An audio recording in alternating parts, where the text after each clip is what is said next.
La 5e manche de la saison 2022 du Roscar GT Challenge avait lieu dans le Gers sur le très apprécié circuit de Nogaro. Après Manicourt, Dijon, le Val-de-Vienne et le Castellet, les concurrents entament la 2e partie de saison avec toujours autant de plaisir.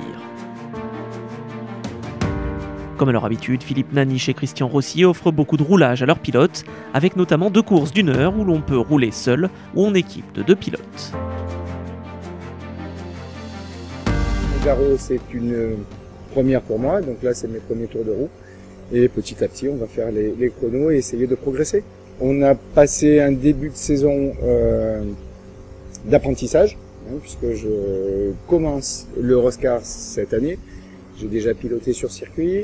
Gérard m'a proposé gentiment de partager sa voiture sur les événements Roscar. Donc j'ai tout de suite dit oui, parce que c'est une aventure sympa. C'est un pas dans la compétition, un vrai pas dans la compétition. J'ai commencé le Roscar en 2011, donc je suis un des plus anciens. Et jusqu'à présent, je roulais tout seul, mais bon, physiquement, 1 heure, ça devient très compliqué. Et j'y arrivais plus, donc cette année, j'ai décidé de m'associer avec un 2e pilote, qui est Philippe Lacroix. Ça me va très très bien aussi, puisque physiquement, j'y arrivais plus. Moi, je fais ça pour mon plaisir. Moi, ma devise, c'est de ramener la voiture et le bonhomme en entier. C'est pas une GT, c'est ce qu'on appelle une silhouette. Donc, c'est une voiture qui est fabriquée à base d'un châssis tubulaire, équipé d'un moteur V8 Chevrolet de 7 litres. C'est une voiture qui a été fabriquée pour faire un championnat suédois, et où les voitures étaient habillées de carrosseries Volkswagen, Dacia, BM, un peu toutes sortes de voitures. C'était en fonction du goût du propriétaire de l'écurie. Donc c'est des voitures qui ont été fabriquées surtout pour ce championnat, et il y en a quelques-unes qui sont restées sur le sol français, dont la mienne, et il doit y en avoir 3 ou 4 autres tout simplement qui roulent sur la France. En ce samedi matin, il est l'heure pour les concurrents d'assister au traditionnel briefing dispensé par Pascal Mangiapan et Philippe Naniche afin de rappeler aux pilotes les éléments essentiels de sécurité qui permettront à tous de vivre une épreuve plaisante. Une fois briefés, les concurrents se lançaient à l'assaut du chrono lors des 2 séances qualificatives de 10 minutes, une par pilote, pour connaître l'ordre de départ sur la grille. Marc Vechter, sur sa Renault RS01, était le plus rapide en R0 et partira depuis la pole position devant Carl Van de Vostin, leader en R1. Belle 2e place en R0 pour la BMW M4 de l'équipe Restivity aux mains de Franck Robé, tandis qu'en R2, Georges Canas a été le plus véloce. Enfin en R4, meilleur chrono pour Romain Valère sur la Porsche Cayman GT4 numéro 56. Il est bientôt 11h30 et la piste est humide, ici à Nogaro. Il va falloir donc se méfier pour l'ensemble des concurrents. C'est parti pour cette course d'1 heure disputée sur une piste piégeuse. Excellent départ du poleman Marc Vechter sur sa Renault RS01 qui va tout de suite creuser l'écart sur le reste du peloton. 2e, Carl Van de Vostin tente de rester au contact du leader mais doit surtout se méfier de la Porsche numéro 22 de Damien Roche en embuscade juste derrière lui. Dans le peloton, les pilotes doivent trouver leur place sur la piste, tandis que le leader aligne les tours rapides et possède déjà plus de 4 secondes d'avance sur Van de Vostin, Roche, Canas, leader en R2, et le reste des concurrents.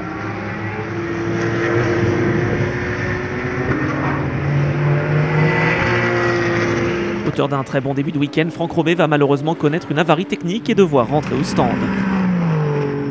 En tête, pas de souci pour le quatuor de tête qui continue de dérouler sur ce très beau circuit gersois de Nogaro.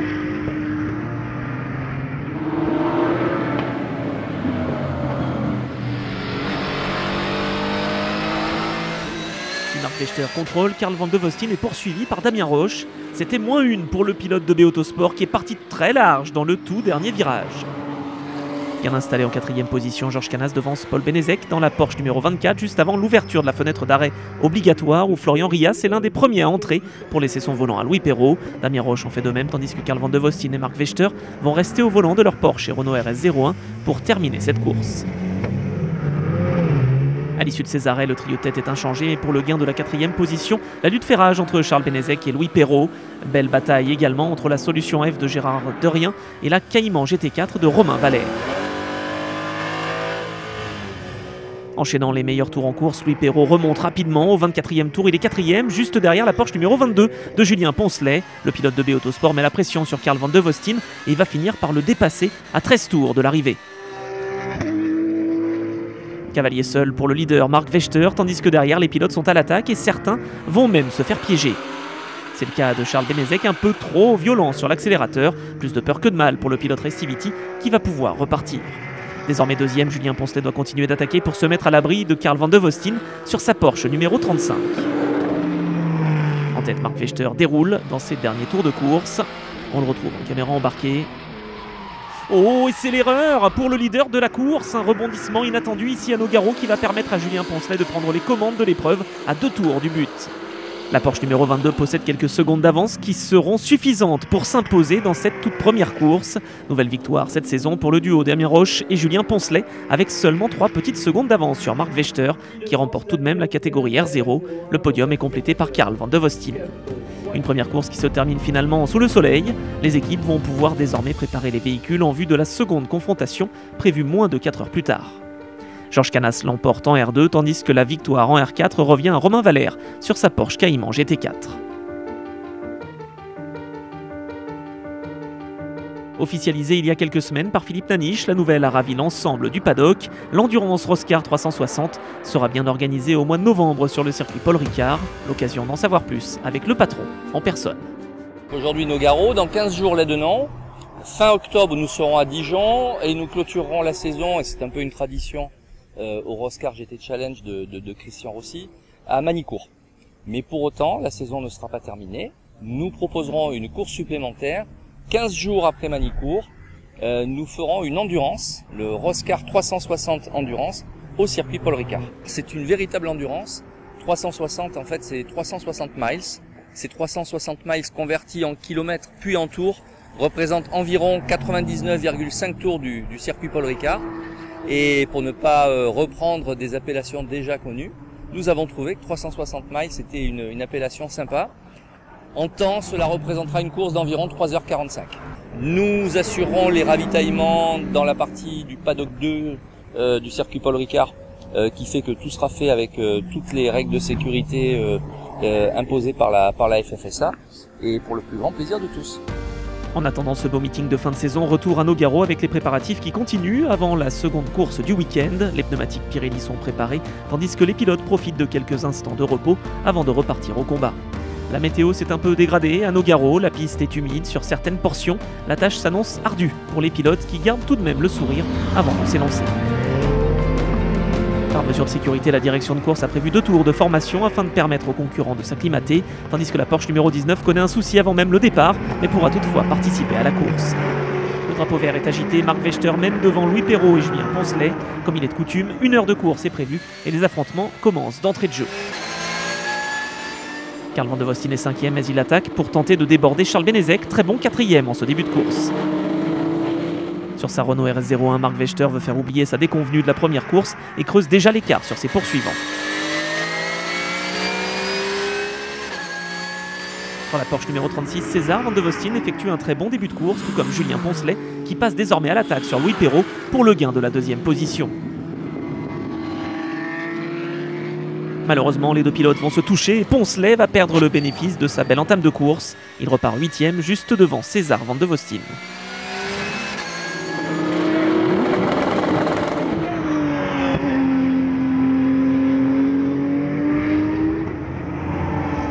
En tête, Mark Vechter contrôle et devance Louis Perrault sur la Porsche jaune fluo qu'il partage avec Florian Rias.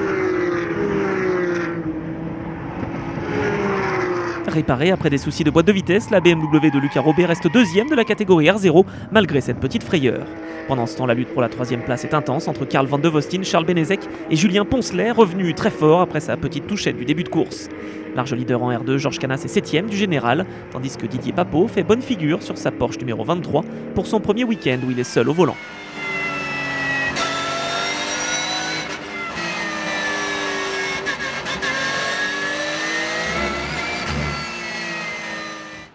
Superbe mano à mano entre les Porsche numéro 35 et 22 pour le gain de la 3e place. Malheureusement, une course à oublier pour l'équipe de B Autosport qui se voit percuter au freinage de l'école par la Porsche numéro 24. Un freinage trop tardif pour le pilote Restivity dont la manœuvre n'était évidemment pas intentionnelle. Timing parfait pour les concurrents encore en course puisque la fenêtre d'arrêt obligatoire programmée entre la 25e et la 35e minute est ouverte. Le changement de pilote va donc pouvoir être effectué. Un balai qui se déroule sans encombre dans cette belle voie des stands du circuit de Nogaro. À l'issue de ses arrêts, Philippe Lacroix a pris le relais de Gérard Dorien au volant de la solution F numéro 12. Il s'attaque à la Porsche de Cyril Labbé et va même se permettre de dépasser la BMW de Franck Robet.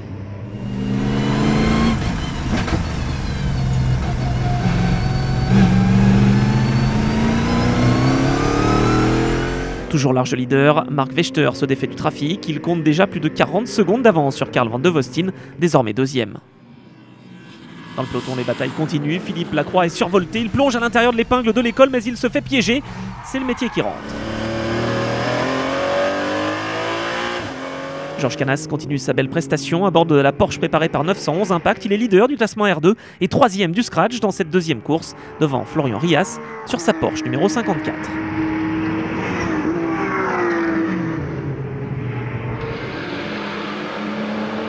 Plus que quelques hectomètres à parcourir pour Marc Vechter qui devance Karl Van de Vostin et Georges Canas dans cette seconde course du jour.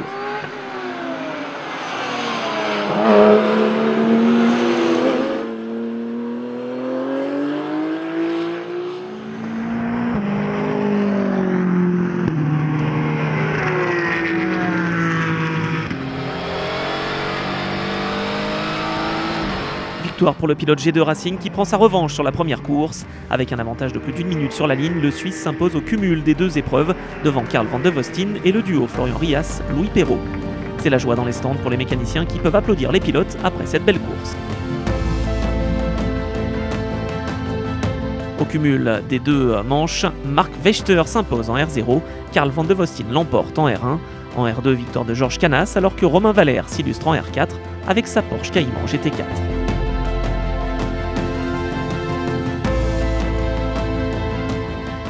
Super week-end, circuit découverte. Et deuxième course, je pars plutôt sur une gestion de pneus, ce qu'on a bien fait, puisqu'on a pu mettre un rythme directement. Les deux concurrents se sont touchés malheureusement, ce qui m'a permis de prendre du large. Merci au team, surtout G2, qui a vraiment donné un bon rythme, une bonne préparation de la voiture et un super moment. Déjà la météo était au rendez-vous, donc déjà c'était très agréable. Suffisamment de voitures pour bien s'amuser. Et puis ben voilà, on a bien roulé, on peut le dire. C'est bien battu et c'était très agréable. Voilà. La deuxième course, on a bien roulé, deux bons relais et ça a permis de garder la position et au cumul des deux courses de faire un joli résultat sur ce meeting. Les podiums des différentes catégories pour conclure ce beau meeting de Nogaro. Les pilotes se seront bien battus et sont déjà prêts à en découdre de nouveau sur le tracé vallonné de Lédenon où le Roscar GT Challenge posera ses valises les 16 et 17 septembre prochains. En attendant, pour plus d'informations, n'hésitez pas à visiter le site roscar.fr ou la page Facebook Roscar GT Challenge.